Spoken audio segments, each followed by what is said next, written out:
ውድ ምእመናን ዛሬ ስለ አንድ ትልቅ ስብዕና እናወሳለን።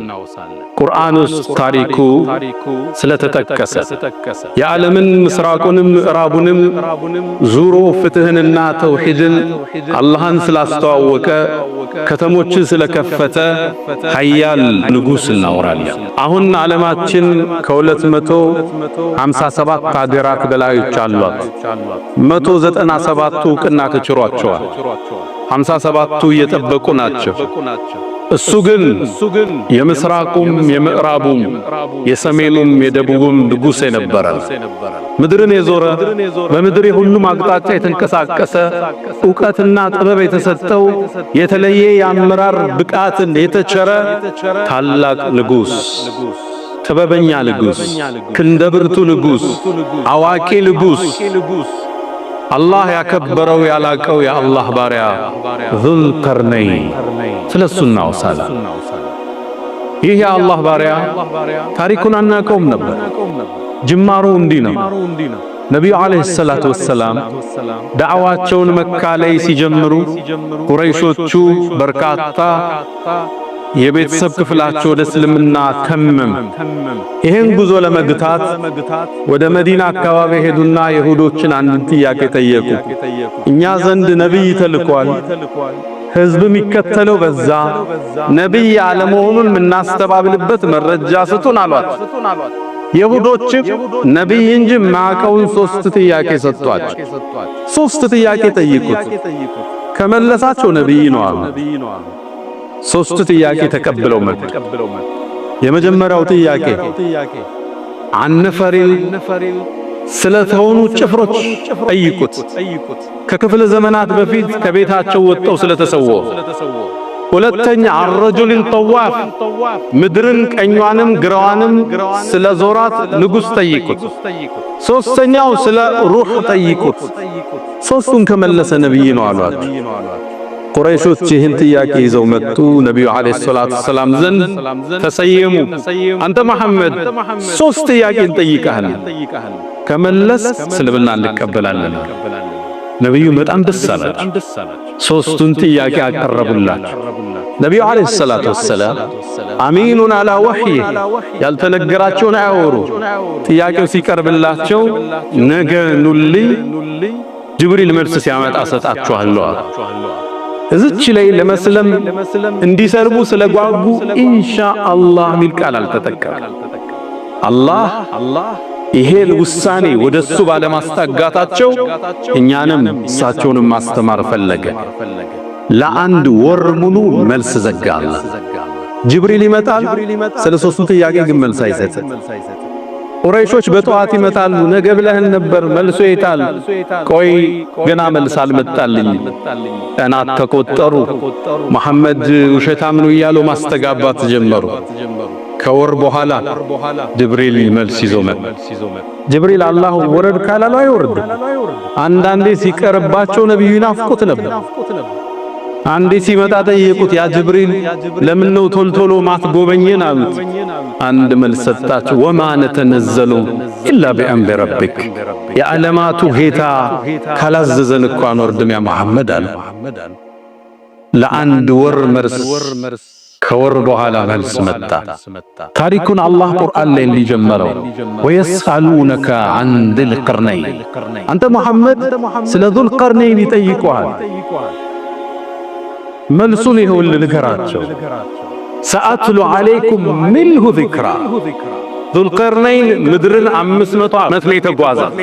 500 ዓመት ከማ ይቁል ኢብኑ አባስ ረዲየላሁ ዐንሁማ ስለ ዙልቀርነይን ይጠይቁሃል። ከሱ ትንሽ ነግራችኋለሁ በላቸው። ሚንሁ ዚክራ ቀበሱም ሚንሁ፣ ቆንጠር አርገን ትንሽ ነግራችኋለሁ በላቸው። ዙልቀርነይን ለምን ተሰየመ? يقول تعالى الله ያለው ወይስአሉነከ عن ذي القرنين ስለ ዙልቀርነይን ይጠይቁሃል ብለህም በላቸው። ከሱ ከታሪኩ ትንሽን አስታውሳችኋለሁ በላቸው። ዙልቀርነይን ይህን ስም ትሰሙታላችሁ። ምን ማለት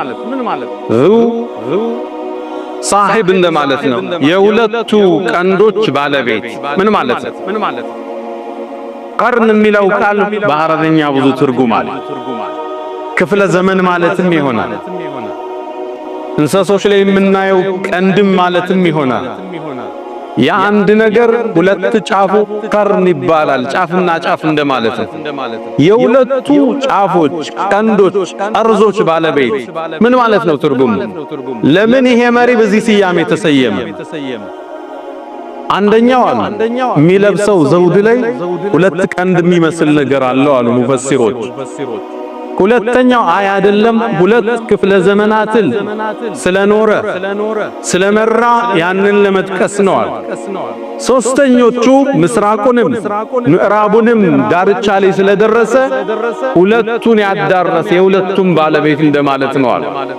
ስለሱ ትንሽ ነግራችኋለሁ ብላችሁ የ500 ዓመቱን ጉዞ አላህ 3 ነጥቦችን ብቻ በመጥቀስ ዳሰሳቸው። የመጀመሪያው ያደረገው ጉዞ ወደ ምዕራብ ነበር፣ ፀሐይ መግቢያ። አላህ ለዚህ ኃያል ንጉሥ ኢና መከና ለሁ ፊል አርድ ምድር ላይ እኛ አስመቸነው አለ፣ አደላደልንለት፣ ሁሉ ነገር ሰጠ። ወአተይናሁ ሚን ኩል ሸይኢን ሰበባ የሁሉንም ነገር ምክንያት ሰጠነዋል። እውቀት ተሰጥቶታል፣ ብረት ተሰጥቶታል፣ ሰራዊት ተሰጥቶታል። የምህንድስና እውቀቱ የተለየ ነው። የሊደርሺፕ ጥበቡ ላይ የደረሰ ነው። አማካሪዎች አሉት፣ የቋንቋ አስተርጓሚዎች አሉት። የሁሉንም ነገር መንገድ ምክንያት ሁሉን ነገር ሰጠነዋል። ታዲያ ይሄን ምክንያት ተጠቅሞ እጁ ላይ ያለውን የተሰጠውን ስጦታ ተጠቅሞ ወደ ፀሐይ መግቢያ ተንቀሳቀሰ።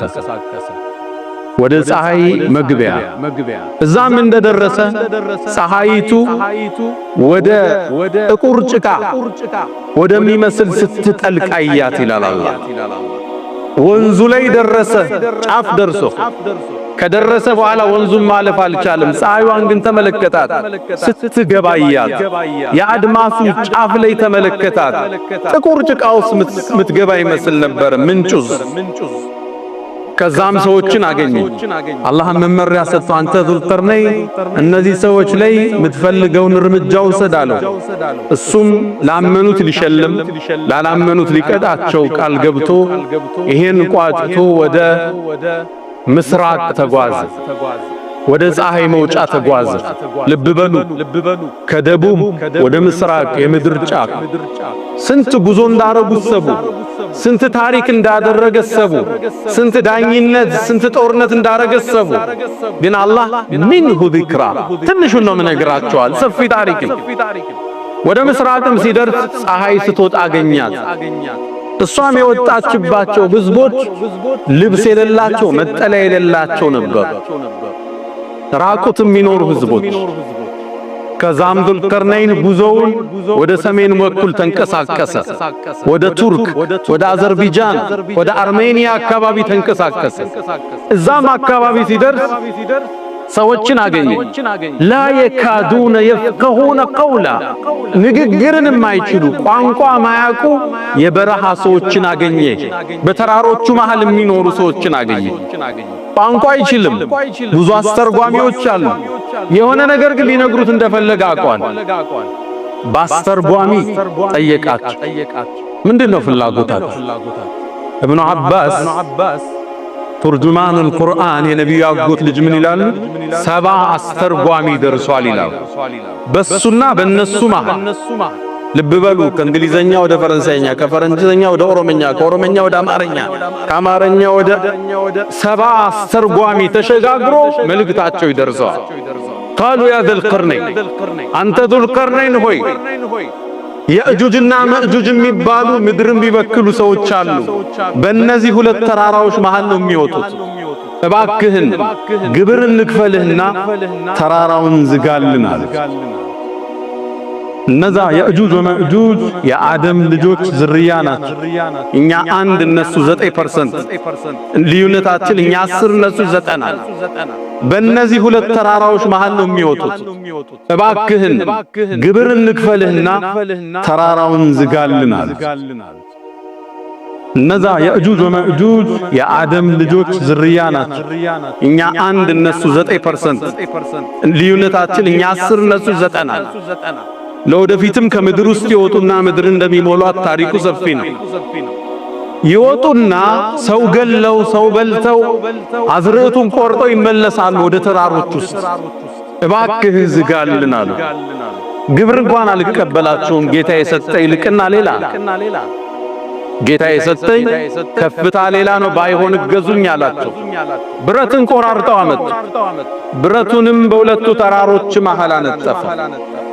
በብረቶቹ መሃል እንጨት ያደርግ ነበር ለማቀጣጠል። ከዛም ንፉት አላቸው በሳት። እንጨቱ ሲከታተል ብረቶቹ ወደ ቀይ ተለወጡ። ያኔም የቀለጠ ነሐስ አምጡልኝ አላቸው። ላይሎይ ማፈሰሰበት። አላህ የሰጠው የምህንድስና ጥበብ ሌላ ነበር።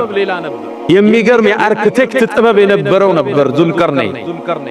ያንን የእጁጅና መእጁጅ የሚወጡበትን ግንብ አሳምሮ ዘጋው። ዝናብ ስላለ ያው የቆረጥኩ ነው ታሪኩን ማቀርበው ኢንሻአላህ። ዘጋባቸው ሙሉ ለሙሉ። የእጁጅና መእጁጅ ይወጡ ሊሆን ጠበቃቸው። ከዛም ሞከሩት፣ ድምፅ ሰምተዋል የግንባታ። በተራሮቹ መሃል ሲወጡ ግዙፍ ከነሐስና ከብረት የተሰራ ግንብ ተራራውን ሞልቶታል። ወደ ላይ እንዳይወጡ ነሐሱ ያዳልጣቸዋል። እንዳይበሱት ጠንካራ ብረትን ወደ ጎን ሸነቆሩት።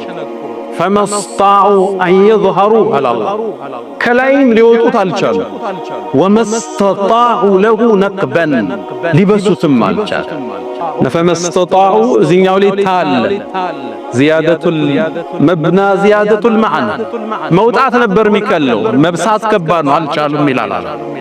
ይህን ጸጋ ይህን ጥበቡን ይህን የምህንድስና ልቀቱን ሲያይ ራሱን አላኩራራም። ቃል ሃዛ ይህ የጌታዬ ችሮታ ጥበብ የሚሰጥህ የእውቀት የሀብት የመግባባት የመወደድ ሰው ጋር የመኖር ልጆች፣ መኪና፣ ሀብት፣ ንብረት ይህ የጌታዬ ችሮታ እኛ ዘንድ ምን አቅምና ኃይል አለ?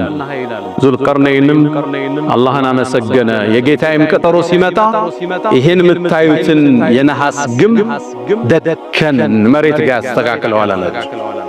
ዙልቀርነይን ምድርን የዞረ ምድርን የጠወፈ ፍትህን ያስፋፋ በደልን ከስሩ የቆረጠ ተውሂድን ያሰራጨ እስልምናን ያዳረሰ የአላህ ምርጥ ባሪያ። አላ ፈስተግፊሩ ረበኩም ፈጡባ ሊልሙስተግፊሪን።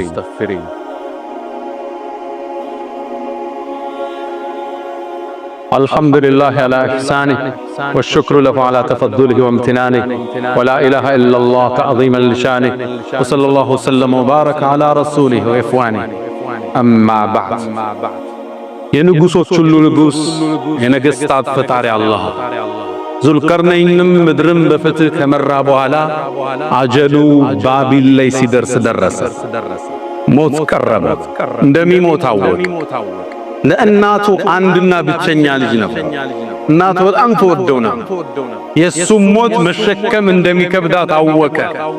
አንድ ትልቅ በግና ደብዳቤ ላከላት። እናቴ ሆይ የመሞቴ ዜና ከመጣልሽ ይህም በግ ረጂውና ሰው ጥሪ ለግብዣ ወደ ቤትሽ። ግን አንድም መመሪያ ስጪ፣ የሚወደውን ሰው በሞት ያጣ ምግቡን እንዳይበላ በያል። የሚወደው ልጅ፣ ሚስት፣ ወንድም፣ አጎት፣ ጓደኛ ሊሆን ይችላል። የሚወደውን ሰው ያጣ ሰው ወደ ግብዣው እንዳይመጣ ብለሽ ተናገሪ ያል። በፌው ተዘጋጀ ምግቡ። እናት ቁጭ ብላ ጠበቀች። የመጣ ሰው ግን አልነበር። መልእክቱም ደረሳት። እናቴ ሆይ ምድር ላይ የሚወደውን ያላጣ የለም፣ እኔን አጠሽኛል። ሁሉም ሰው እንዳንቺ ተጎድቷል፣ ታገሺ ማለት መሆኑ ገባት። የሚወደውን ሰው ያጣ ሰው ወደ ግብዣው እንዳይመጣ ብለሽ ተናገሪ ያል። በፌው ተዘጋጀ ምግቡ። እናት ቁጭ ብላ ጠበቀች። የመጣ ሰው ግን አልነበር። መልእክቱም ደረሳት። እናቴ ሆይ ምድር ላይ የሚወደውን ያላጣ የለም፣ እኔን አጠሽኛል፣ ሁሉም ሰው እንዳንቺ ተጎድቷል፣ ታገሺ ማለት መሆኑ ገባት። ከዛም ልጄ ሆይ እያለህም ሙተህም የኔ መካሪ ነበርክ አለች። ከዙል ቀርነይን አለፈ። ዙል ቀርነይን ማልፈው አሸናፊው አላህ ብቻ። አላህ አልሐይ አልቀዩም ሕያው እሱ ብቻ፣ ሕይወት ሚሰጥ ሚነሳሰው። አልቀዩም በራሱ የቆመ ጥገኝነት ማይቀበል አላህ ብቻ። ቃኢሙን ቢነፍሲህ ሙቂሙን ሊገይሪ ሌላው የሚያቆም ሕያው የሚያደርግ አሸናፊና አላህ ብቻ። ስልጣን ይጠፋል፣ ነገሥታት ይወድቃሉ፣ ኢምፓየሮች ይንኮታኮታሉ። የአላህ ስልጣን ሕያውነት ሁሌም ሕያው። ከዙል ቀርነይን የመጀመሪያ የምንማረው ስልጣን እንደማያቆመን፣ ሀብት እንደማይገድበን፣ ሞት የመጣ ጊዜ ማንንም እንደማያቆመው እንማራለን። ሁለተኛ ቢሩል ዋሊደይን እናት ጋር ያለ ትስስር፣ ወላጅ ጋር ያለን ቁርኝት እንመለከታለን። ሙቶ እንኳን የሞቶ ሐዘን እንዳይሰማት ያደረገውን ጥበብ እንመለከታለን። ሶስተኛ ከዚህ የምንማረው አንዳንዴ ጠላቶችህ የከፍታ ምንጭ ሊሆኑ ይችላል። ነቢዩን ዓለይሂ ሰላቱ ወሰላም ዝቅ እናደርጋለን ብለው ፈታኝ ጥያቄ ይዘው መጡ። እነዚህ ጥያቄዎች ግን ለኛ አስተምህሮትን የምንመዝበት ታሪክን አስተላለፈልን ቁርአን። ባይጠይቁ አናገኘው፣ እናደናቅፋለን ብለው ባይራመዱ ታሪኩን አናቀውም ነበር። አንዳንዴ ሲገፉ የከፍ ያደረጉ መሆኑን እንዳትረሳ። ኢማም ሻፊዒ አንድ አባባል አላቸው። ዒዳቲ የኔ ጠላቶች የሚያወግዙኝ፣ የሚሰድቡኝ፣ የሚያሳዱኝ ለሁም ዐለየ ፈድሉን ወሚና እኔ ዘንድ እኮ የዋሉት ውለታ ትልቅ ነው ይላል። ፈላ በዐደ ረሕማኑ አኒ ለዓዲያ አላህ ጠላት አያሳጣኝ አሉ ኢማም ሻፊዒ። ኢነሁም እነሱ እኮ ናፈሱኒ ተወዳደሩ፣ ፈርተቀይቱ ልመዓሊያ ከፍታን ወጣሁ፣ ወበሐሱ ዐን ዘላቲ ፈጅተነብቱሃ ስተቴን አሳደዱት፣ ረኳት፣ ስትጠቆም ስትዘለው። አንዳንድ ንግግርህን እኮ ጠላቶችን ነው የሚያከፋፍሉኝ። ጠላት ሁሌም መጥቷል። ሶስተኛ ትልቅ የሥነ ምግባር ትምህርት እንወስዳለን። አንድን እቅድ ስናወጣ በአላህ ፍቃድ ካልሆነ አይፈጸም። ስናወራ ቀጠሮ ስንዝ ኢንሻአላህ አላህ ከፈለገ እሱ ከሻው ከወሰነ ይፈጸማል። ሚቲንግን ስትዘጋ ነገ ኢንሻአላህ፣ የሆነ ነገር አደርጋለሁ ስትል ነገ ኢንሻአላህ። እኛ አይደለንም የእጁጅ ወመእጁጅ ተዘግቶባቸዋል። ቀዳዳው የሚከፍቱት ኢንሻአላህ ያሉ ቀን ነው። ነቢዩ ዓለይሂ ሰላቱ ወሰላም የእጁጅና መእጁጅ እኮ የቀኑ ያንን ጉድጓድ ለመክፈት ሁሌም ይሞክራሉ። ቆፍረው ስንዝር ሲቀርባቸው ነገን ከፍተዋለን ብለው ይመለሳሉ። አፈሩ ተንዶ ይቆያቸዋል አሉ ነብዩ አለይሂ ሰላቱ ወሰላም። ከዛ ግን አንዴ ይላል አላህ ሊወጥ የወሰነ ቀን የነሱ የሥራ አመራር ነገን ቆፍረዋለን ኢንሻአላህ ይላል። ያኔ እንደነበረ ያገኘዋል፣ ከፍቶ ይወጣል። ወሁም ሚን ኩል ሐደብን የንሲሉን ነው የሚለው። ምድርን ይሞሏታል፣ እንዳንበጣ ናቸው። ያገኙትን ሰው እየበሉ ውሃውን እየጠጡ አዝርት እያወደሙ የሚሄዱ አስፈሪ ፍጡር ናቸው። ኢንሻአላህ የህይወታችን መረነት ተሳክቶ ስናይስ ይህ የጌታዬ ችሮታ። ቤት ገዛ፣ መኪና ገዛ፣ በትምህርት ውጤታማው ፕሮጀክቶች ስኬት ላይ ደረሱ። ሀዛ ሚን ፈድሊ ረቢ በችሮታዬ እነማ ኡቲቱሁ ዐላ ዒልሚን ዒንዲ። ይሄ የነቃሩን መንገድ ሙእሚን ነቢዩ ዓለይሂ ሰላቱ ወሰላም መካን ከፍተው ጦር ይዘው ሲገቡ አሸነፉ፣ መንገዱ ተከፈተላቸው። ራዊል ሐዲስ ምን ይላል? የግመሊቱ ኮረቻ ላይ ግንባራቸውን ደፍተው ነው የገቡ። አሸናፊ ንጉሥ ሆኖ አይደለም የገቡ። ጃአ ነስሩላሂ ወልፈትህ የአላህ ድል የአላህ መከፈት መጣ። ተደፍተው ነበር የገቡት ግንባራቸው። ድል ስታገኝ ጌታዬ ያንተን፣ አንተ ባትሆን ይሄ ስብሰባ አይሳካም፣ አንተ ባትፈቅድ ኑሮ ይሄ ንግዴ ስኬታማ አይሆንም፣ አንተ ባትፈቅድ ይሄ ሽምግልና ጥግ አይደርስም። ሃዛ ምን ፈድሊ ረቢ ውጤትን ወደ አርረሕማን ማስጠጋት። አራተኛና የመጨረሻው ከዙልቀርነይን አላህ እንድንማር የፈለገው ዕውቀት፣ የአመራር ብቃት፣ የቴክኖሎጂ ብቃት፣ ከፍታ፣ ጥበብ፣ የቋንቋ ችሎታ፣ የወታደር አመራር ብቃት፣ ቴክኖሎጂውን እንድንዝ በዕውቀት ከፍ እንድንል አላህ ይፈልጋል። በተለያየ ዘመናት ያሉ አሸናፊ አምባገነን የነበሩ መንግስቶች ዕውቀቱን የያዙት ናቸው። ሰሞነኛውን ታሪክ እናንሳ። እንደምታውቁት አሜሪካ ዓለም የሌለው አንድ ጀት አላት፣ B2 ስፕሪት ሊባል። ይህ ጀት በሰው ልጅ ታሪክ ተከስቶ ያውቃል። ሲበር አታየውም፣ አጥቅቶ ከሄደ በኋላም አታየውም። ድምፅ የለውም፣ ጭስ የለውም፣ ሙቀት የለውም። ይህን ለመገንባት $2 ቢሊዮን ይፈልጋል። ራዳሮቹ ወደ አንድ ሀገር ሲገባ አንድን ጀት የሚመቱት ወይ በሙቀቱ ወይ በጭሱ ወይ በድምፁ ነው። ሁሉም የለውም። ይሄ ጀት መሸከም የሚችለው ቦምብ ሲጥለው የመሬትን 60 ሜትር ድረስ ቀዶ የመግባት አቅም ቢቱ ለዕውቀት ቅድሚያን የሰጠ አሸናፊ መንግስት መገለጫ ዕውቀት፣ ከፍታ ዓለምን የመራችበት ሚስጥሯ ይሄ ብቻ እንጂ በኢኮኖሚ አሜሪካ $31 ትሪሊየን ዕዳ አለባት። የህዝብ ቁጥሯ 340 ሚሊዮን ነው። ህንድን ውሰድ 1.4 ቢሊዮን ነች ቁጥሯ፣ የህዝብ ቁጥሯ የአሜሪካ 4 እጥፍ በላይ ነው። በሰው ቁጥሯ አይደለም ዓለምን የመራችው፣ በገንዘብ አቅሟ አይደለም የመራችው። የዓለማችን የኢኮኖሚ ግብይት 60% በዶላር የሆነው ይሄ የዕውቀት የቴክኖሎጂ ከፍታዋ። ከዙልቀርነይን የምንማረው ይሄ ትውልድ ከፍ ልበል ካለ በቴክኖሎጂው፣ በዕውቀቱ፣ በትምህርቱ ከፍ ካለ ምድርን ይመራል። እስራኤል አይረን ዱም የሚባል ጣራ ስትገነባ፣ ኢራን አድማሱ ላይ የሚዋኙ ሮኬቶችን ስትሰራ ሁለቱም የቴክኖሎጂን ከፍታ ያሳያል። ከፍታዎች በዕውቀት። እኛ ደግሞ ኢቅራ ተብሎ የተወጠነ ዲን አለን። አንብብ፣ እወቅ፣ ተመራመር፣ ፈሲሩ ፊል አርድ። እሱን ካዝና አሸናፊ።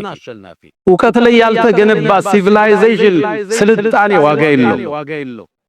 ከዙልቀርነይን የምንማረው ዕውቀት፣ ከፍታ፣ የአመራር ጥበብ፣ የቴክኖሎጂ ጥበብ፣ የምህንድስና ጥበብ፣ የአመራር ጥበብ ይህን ከፍታ ሰጥቶታል አላህ። ከሱም ታሪክ የጠቀሰበት ሌላውን መጥቀስ ይችላል። የአመራር ብቃቱን፣ የቴክኖሎጂ ብቃቱን፣ የምህንድስና ብቃቱን በዚህ ዘመን እንኳን መስራት ማይቻለውን መስራት የቻለ ታላቅ መሪ ዙልቀርነይን። ብዙ ታሪኮችን ከሱ እንማራለን። ዕውቀትን ከያዝን ከፍ እንላለን። የመጀመሪያው ትውልድ የሰሃባው ትውልድ በ23 ዓመት ውስጥ ፐርሻንና ሮማን ኢምፓየርን ድባቅ መጥቶ እስላማዊ ስልጣኔን ከፍ ያደረገው ዕውቀትን ስለያዙ። ነቢዩ ዓለይሂ ሰላቱ ወሰላም ትክክለኛ ሰው ቀርጸው ሄዱ። እነሱ ምድርን ከፈቱ። يا من تحبون النبي محمد صلوا عليه وسلموا طول المدى فصلاتكم وسلامكم نورا لكم بأمسكم وبيومكم ولكم غدا إن الله وملائكته يصلون على النبي يا أيها الذين آمنوا صلوا عليه وسلموا تسليما اللهم صل على محمد وعلى آل محمد كما صليت على إبراهيم وعلى آل إبراهيم وبارك اللهم على محمد وعلى آل محمد كما باركت على إبراهيم وعلى آل إبراهيم في العالمين إنك حميد مجيد.